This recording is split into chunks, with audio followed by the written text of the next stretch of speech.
I hadn't realized that people outside of Berlin, Germany don't know what's going on here. No, it's silly for me to say that. Like, really? The images are not reaching in your algorithm? I'm gonna start reposting them more or something because. So, a few things are happening here. For example, there was a video going around last week. Somebody got punched in the face, bleeding. They are beating the living shit out of people. Like you're out protesting, and the police is punching you in the face here. They take you by the neck, they suffocate you, they lock you on the floor, they tackle you, they throw you down. Somebody went unconscious. It's crazy here in Germany. Don't get me started on the political persecution, which is something that I've been like trying to figure out how to deal with, because like a bunch of us were victims of this. Like I got canceled. Like it's been 2 years, and I'm not the only one, okay? It's been 2 years that I don't have work. Like that so the reason why I'm here. So this is my atelier. I'm an artist, right? And people are not meant to live here. Why am I living here?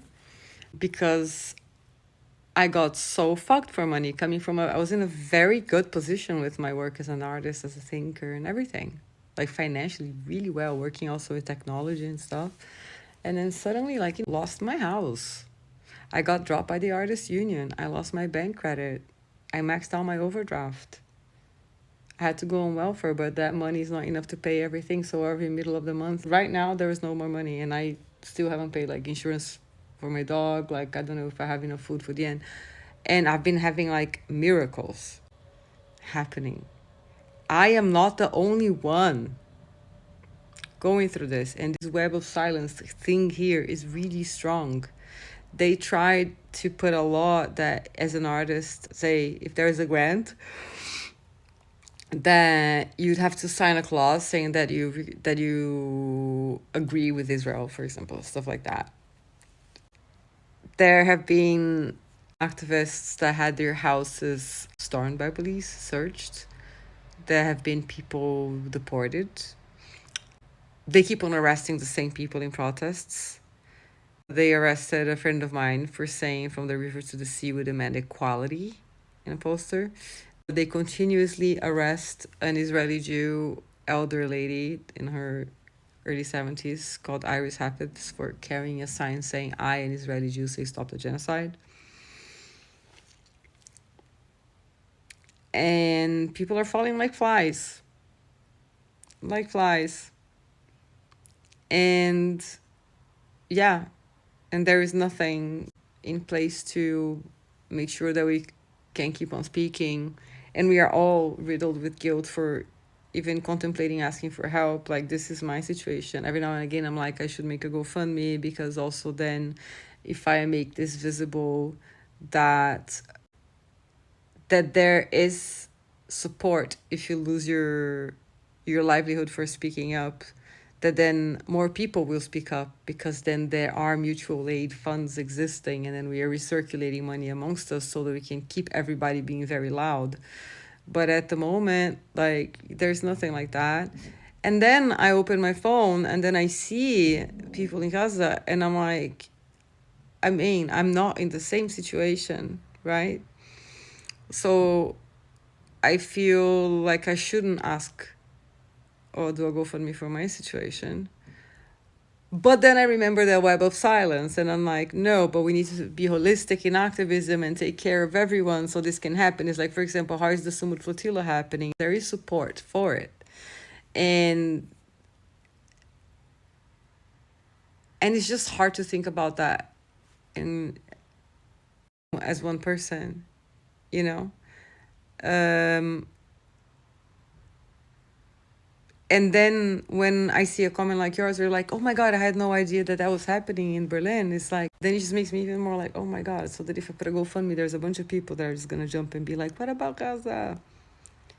You know, you were still in Europe, and without knowing the full ecosystem of how the silence that keeps the occupation force that's in Palestine, destroying Palestine, Like the silence of everyone is a very important component that allows for them to do that. The lack of revolt comes because people around me and people seeing this video, for example, will see this and know that if you try to revolt, or if you dare to speak, for example, a lot, that you get fucked and there is nothing there.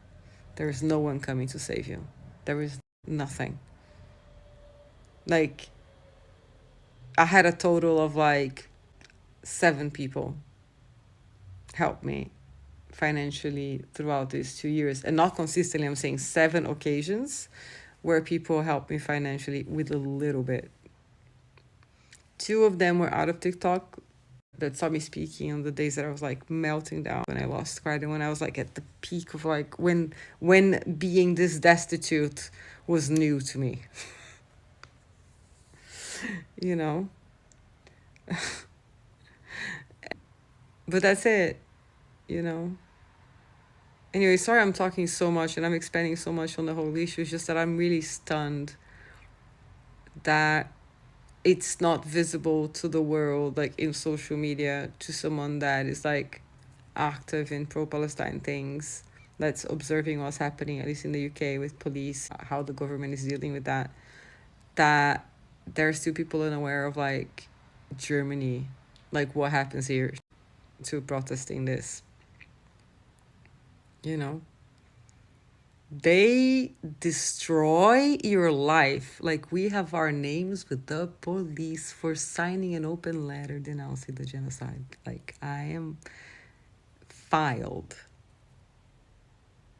And you know how I know I am filed? Because a friend of mine that signed the same letter had to send a lawyer to request to know if her name was there because of that letter. And then they confirmed yes. This means that everybody that signed those letters, that they have a file on our names. So, yeah. I'm in shock you don't know what's happening here. Oh my God. I'm gonna make a playlist just for what happens in Germany. But like, I have a playlist here called Everything Free Palestine. Then if you go on it and see all the videos, go all the way back in the past, you will see the whole thing, because I'm sharing more about what's happening in Germany there too. Yeah. So steady on, Free Palestine.